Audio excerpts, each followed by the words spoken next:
تابستون 2022 بود که همه خبرگزاری خودشونو آماده کرده بودن تا خبر انتقال کیلیان امباپه به رئال مادرید رو پوشش بدن، ولی در یک اقدام خیلی عجیب و غیر منتظره کیلیان امباپه قراردادش رو با پاریس تمدید کرد. اما ماجرای ستاره فرانسوی و رئال مادرید به همینجا ختم نمیشه و خبرها حاکی از اینه که رئال مادرید میخواد دوباره به جذبش اقدام کنه. در این ویدیو به حواشی امسال ستاره فرانسوی پاریس سن ژرمن و رئال مادرید میپردازیم.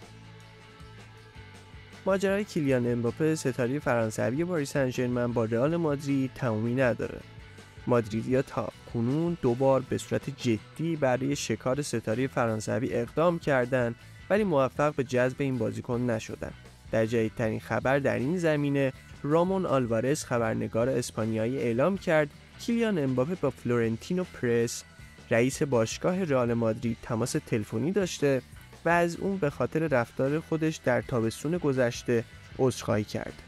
امباپه در یک قدمی انتقال به رئال مادرید قرار داشت ولی به یک بار قراردادش رو با پاریس تمدید کرد و این اقدام ستاره فرانسوی باعث شد تا مادریدی ها شوکه بشن و بسیاری از هواداران قوهای سفید از این بازیکن عصبانی بودن و هستن.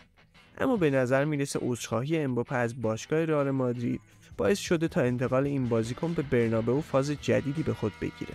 امباپه به توصیه مکرون رئیس جمهور فرانسه در پاریس موندگار شد ولی این بار تصمیم نهایی خودش رو به ترک پاریس گرفته و میخواد به هر نحوی راهی رئال مادرید بشه و جام قهرمانی اروپا رو بالاخره تصاحب کنه.